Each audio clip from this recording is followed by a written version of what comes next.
I do have to say that we have to obviously take our monetary policy decisions based on the facts and the evidence at the time. I mean, I do see comments around hindsight, and obviously we have to take decisions based on how we see the facts and the evidence at the time.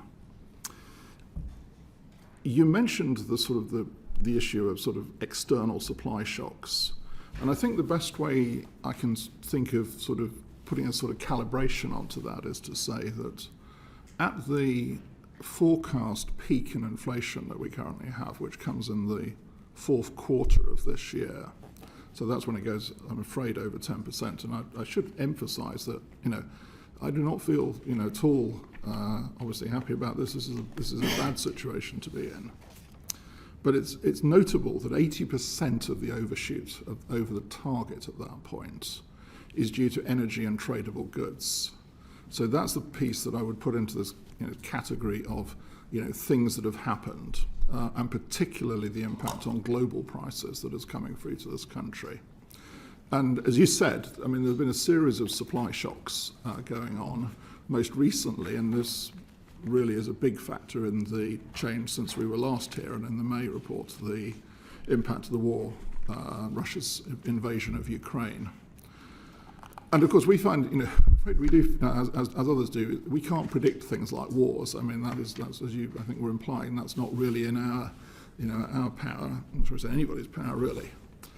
It is well-established practice to accommodate supply shocks where they're expected to be transient, but then to not accommodate, obviously, the so-called second-round effects of those shocks. I would also say, before I move on to the labour market, which is important, that a sequence of shocks like this, which have really come one after another with no gaps between them, is almost unprecedented, I think. So let me turn to the remaining 20%. Can I just be very precise before we move on to the labour market stuff, the shocks that have come through? Are you saying that really, fine with hindsight to have perhaps done things differently, but as the information was being revealed to you through time in the past, it would not have been reasonable to have expected you to have done anything differently? I think on that part, I don't think we could. I don't think we could foresee a war in Ukraine. Another factor that we're dealing with at the moment is a further leg of COVID, which is affecting China, which I'm sure you've read about, and appears to be affecting it more seriously than the effects that we saw previously. And this has been obviously a large new issue.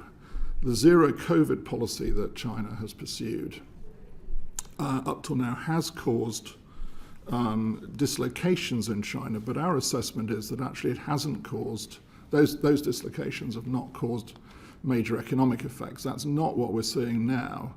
There were some very weak numbers out of China this morning, and the closure of Shanghai, for instance, at times is having a real effect. There's no question about that. If I could go back a bit further, though, than what's happening in China today, and sticking with the supply side stuff, as it were. So bottlenecks, things like that, no sense that you misjudged any of the impact of that? Or, for example, the shift in demand from services to goods and the extent that happened. Well, the shift the effects of the rapid rise of the economy as we came out of lockdown, the inflationary the shift in mix of demand from services to goods is interesting, because in the UK economy that has really pretty much largely now corrected itself. Where it hasn't corrected itself is in the US. So the US still has a mix of demand which is skewed towards goods.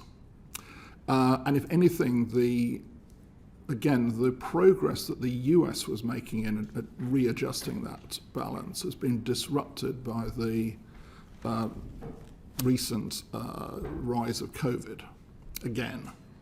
So we had been seeing the US correcting that balance and shifting back to the sort of more the pre-existing services goods mix, but that has now stopped and appeared to have been held up in recent months. So again, it's not just about sort of what are the shocks, but it's essentially what effect are they going to have. And again, COVID outside this country has been a factor in that issue. And the reason the US is important is that globally the increase in goods demand is hugely concentrated in the US. We published a chart, I think, in the February monetary policy report on that. And of course, that drives world prices. These are world markets, and they're world supply chains and world shipping capacity, for instance. So it does affect us in that sense. In the UK, however, we've seen, as we sort of thought and hoped we would, we've seen a shift back as we thought. So again, sort of putting the transient label on it in the UK has not been, I think, out of place. Okay. And the labour market, you were going to I was going to come on to the labour market. Now, of course, it's wrong to say that the other 20% is all the labour market, but obviously the labour market is important here, and we've got a very tight labour market. I think at the last time we were here, I talked about the uncertainty around the impact of the end of the furlough scheme. In terms of the timing of our decision-making, that there were 1 million jobs remaining on the furlough scheme right to the end, which was well in excess of what we had expected there to be. And that we had been uncertain what the effect of the ending of the scheme would be. But of course, we now know that you can't really see the ending of the furlough scheme in the unemployment data. The unemployment rate has continued to come down. It's now at 3.8. And in the forecast we published in the report, we think it will come down a bit further before starting to rise again. But I wanted to pick out something else which I think is important. And again, I want to discuss with the committee because it has been, I think, a very difficult judgment that we've wrestled with, and that is that we have seen a fall in the size of the labour market force. So since the end of 2019, before COVID, we've seen a fall in the size of the labour market of around 450,000. That's about 1.3% of the labour force. Now, put like that, you may say that's not a very big number, but at the margin in the labour force, it is a big number, actually. It's a very big fall in the labour force by historical standards. And it reflects a 3% increase in the number of economically inactive people. And an economically inactive person is somebody who doesn't have a job and isn't searching for one, as opposed to an unemployed person who is searching for one. That's the distinction. So that is, the persistence and scale of this drop has been a surprise to us. We've seen an increase in long-term sickness in that number, about 320,000 people. And so what we've done in the May monetary policy report is to lower the projected view of labour participation.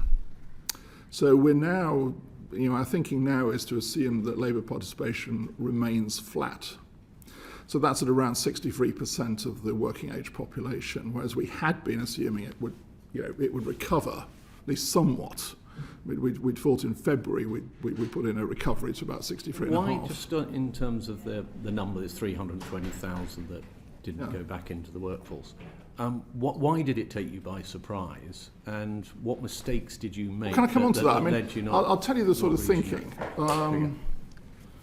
So the question you posed rightly is, well, was it reasonable to assume that there would be more of a recovery in participation and thus an easing of the pressure on the labour market that came from that? The scale and persistence of the fall has been very unusual, I would say.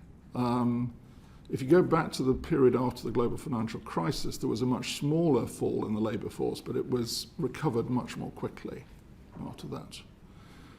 Now, the notable difference this time, as I was saying, and Michael made a very interesting speech on it, included this in a very interesting speech he made last week, is that we've got this long-term sickness element, which is quite large in there. Now, we don't know much, I have to be honest, we don't know much really about what's behind that. We've discussed it with health experts. We've asked, well, is it long COVID?